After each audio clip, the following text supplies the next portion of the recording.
Haleluya, shalom saudara yang dikasih dalam Tuhan, puji Tuhan. Hari ini kembali lagi saya menyapa setiap umat Tuhan dimanapun Bapak Ibu Saudara berada melalui program Bible and Coffee. Saya rindu melalui program ini setiap kita umat Tuhan terus dikuatkan, terus bertumbuh dalam pengenalan akan Tuhan dan terus dituntun dalam pengalaman-pengalaman indah bersama dengan Tuhan. Karena itu melalui program ini saya mengajak setiap kita umat Tuhan, ayo sama-sama kita kembali merenungkan firman Tuhan. Saudaraku, kita perlu firman Tuhan setiap hari karena firman Tuhan memberikan kita kekuatan, firman Tuhan menuntun kita dalam seluruh jalan-jalan Tuhan, dan terlebih penting firman Tuhan membersihkan hidup kita sehingga karakter kita terus dibaharui. Sesuatu yang kotor yang tidak berkenan kepada Tuhan, tatkala kita mendengarkan firman Tuhan itu akan dibersihkannya.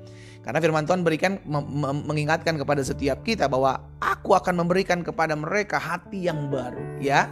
Karena itu saya mau mengajak setiap umat Tuhan untuk kembali merenungkan firman Tuhan. Saudaraku, mari kita siapkan hati kita berdoa. Tuhan Yesus, terima kasih buat kasih setiamu, buat anugerahmu dalam kehidupan kami. Kami bersyukur karena hari-hari yang kami jalani, hari-hari yang kami hidupi, semua karena anugerah Tuhan. Semua karena pertolongan Tuhan dalam kehidupan kami. Itu sebabnya kami rindu kembali dibekali oleh firman-Mu. Roh Kudus, sampaikan sesuatu bagi masing-masing kami. Di dalam nama Tuhan Yesus Kristus kami berdoa. Haleluya. Amin, amin. Puji Tuhan. Nah saudara dikasih dalam Tuhan, hari ini kita ada dalam Mazmur pasal yang ke-93. Saya akan bacakan buat setiap umat Tuhan di ayat yang keempat dari Mazmur 93, ayat yang keempat. Pemazmur bilang begini, daripada suara air yang besar, daripada pecahan ombak laut yang hebat, lebih hebat Tuhan di tempat tinggi. Sama-sama bilang sama saya, lebih hebat Tuhan saya. Amin. Ada banyak orang datang ke laut memberikan sesajen, berdoa, ya kan, buat penghuni-penghuni laut. Ada orang-orang yang pergi ke atas gunung, berikan sesajen, berdoa buat penghuni gunung, datang kepada pohon-pohon besar, memberikan sesajen. Saudara dikasih dalam Tuhan, lebih hebat Tuhan kita. Ya jelaslah, Dia yang menciptakan gunung, Dia yang menciptakan laut, Dia yang menciptakan pohon-pohon besar, Dia yang menciptakan segala sesuatu yang ada di bumi. Itu sebabnya di dalam Mazmur 24 juga jelas dikatakan dalam ayat 1 dan ayat 2. Tuhan yang mempunyai langit dan bumi beserta isinya. Tuhan yang mempunyai dunia serta yang diam di dalamnya. Sebab Dialah yang mendasarkannya di atas lautan dan menegakkannya di atas sungai-sungai. Dia yang menciptakan Tuhan, ya datanglah sama Tuhan. Itu ya kan saudara. Sehingga akhirnya kita menyadari di bawah kolong langit ini kita tahu yang harus kita sembah adalah Allah. Yang kita kenal dalam Kristus Yesus buat setiap kita yang sudah diselamatkan. Itu sebabnya kita mau datang kepada Tuhan sebagai tanda syukur kita. Makanya saya diingatkan juga dalam Yesaya 42 ayat yang kelima saudaraku. Yesaya 42 ayat 5. Beginilah firman Tuhan Allah yang menciptakan langit dan membentangkannya, yang menghamparkan bumi dengan segala yang tumbuh di atasnya, yang memberikan nafas kepada umat manusia yang mendudukinya, dan nyawa kepada mereka yang hidup di atasnya.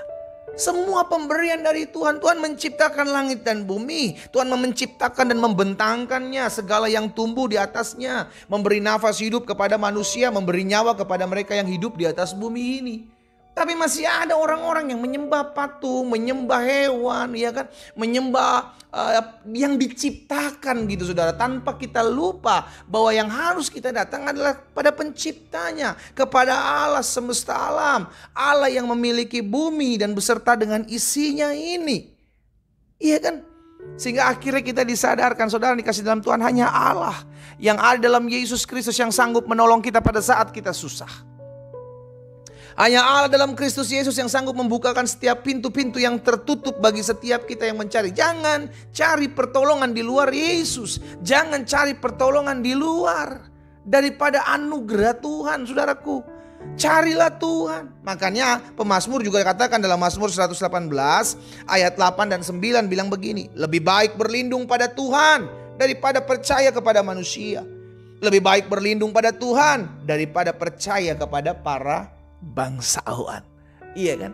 Berlindunglah, carilah tempat perlindungan hanya kepada Tuhan. Karena di dekat dengan Tuhan kita aman, saudaraku. Dekat dengan Tuhan kita diberikan kekuatan untuk menghadapi setiap badai. Dekat dengan Tuhan kita menemukan damai sejahtera Tuhan. Stop cari pertolongan kepada manusia, apalagi kepada gunung, kepada laut gitu kan, kepada pohon-pohon besar. Hei saudara dikasih dalam Tuhan, mereka adalah diciptakan. Kita datang kepada Tuhan yang menciptakan laut dengan segala kuasanya. Datang kepada Tuhan yang menciptakan gunung dengan segala kuasanya. Kita mau datang kepada Dia. Sebabnya saya mengajak setiap umat Tuhan, ayo sadar. Lebih hebat Tuhan kita dibanding apapun yang pernah Dia ciptakan. Dia Tuhan yang sudah menebus kita. Dia Tuhan sudah menyelamatkan kita. Dia Tuhan yang memberikan kepada kita anugerahnya.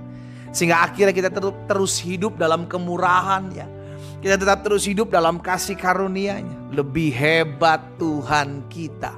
Bahkan daripada bos kita, daripada hidup kita, daripada pemimpin-pemimpin kita. Kita gak bisa mengandalkan manusia selama dia manusia. Saudara kasih dalam Tuhan, tadi sudah dibaca dalam pemazmur bilang, lebih baik berlindung pada Tuhan daripada percaya kepada manusia. Lebih baik berlindung pada Tuhan daripada percaya kepada bangsawan. Karena Tuhan tidak pernah mengecewakan. Tuhan tidak pernah mengkhianati, mengingkari apa yang Dia sudah janjikan dalam hidup setiap kita. Firman Tuhan katakan, apa yang keluar dari mulutku tidak akan pernah kembali kepadaku dengan sia-sia, melainkan akan mengerjakan apa yang aku perintahkan dan berhasil dalam apa yang aku suruhkan. Hari ini saya mengajak setiap umat Tuhan, dimanapun saudara berada, ayo andalkan Tuhan. Kita punya Tuhan yang dahsyat kok. Kita punya Tuhan yang hebat. Dia mampu menyelamatkan kita. Bahkan Alkitab katakan Yesus Kristus mati buat saudara dan saya, buat dosa-dosa saudara dan saya pada saat kita masih berdosa. Sedemikian Tuhan mengasihi kita. Masakan Tuhan tidak tolong kita? Stop datang ke tempat-tempat atau stop datang ke situs-situs yang tidak bisa menolong kita, yang hanya bisa mempermalukan kita. Datang sama Tuhan. Tuhan dapat dipercaya, Tuhan dapat diandalkan, Tuhan dapat dipegang. Apa yang dijanjikan pasti akan digenapi dalam hidup kita. Kita datang kepada Tuhan. Bapa, ampuni kami kalau hari-hari ini kami datang bukan kepada Tuhan. Hari-hari ini kami lebih mengandalkan kenalan-kenalan kami. Hari ini kami lebih mengandalkan kekuatan manusia. Bahkan lebih parahnya hari-hari ini kami mengandalkan kekuatan alam. Tapi kami lupa bahwa Engkaulah pencipta alam semesta ini. Hari ini kami datang kepadamu ya Tuhan. Kami percaya belas kasihan-Mu, kemurahan anugerah-Mu ada bagi kami di dalam nama Tuhan Yesus. Hamba berdoa buat setiap anak-anak Tuhan yang hari ini berbalik kepada Tuhan, datang kepada Tuhan. Tuhan pulihkan. Kasih setia Tuhan melawat dan melanda mereka dengan kasih-Mu yang abadi. Terima kasih Tuhan Yesus. Penuhi kami dengan kekuatan untuk selalu berharap kepadamu ya Bapa. Karena kami tahu pengharapan kami kepada Kristus tidak akan pernah dikecewakan. Hamba berdoa buat yang sakit. Tuhan Yesus jamah dan sembuhkan oleh bilur-bilur-Mu kami yang sakit. Di dalam nama Yesus kami sudah terima kuasa dan kesembuhan. Kami yang susah, kami yang berbeban berat, Tuhan beri kelegaan, Tuhan beri penghiburan, Tuhan beri kelepasan. Dan kami lihat pertolongan daripada Allah. Sungguh pertolongan tepat pada waktu-Mu.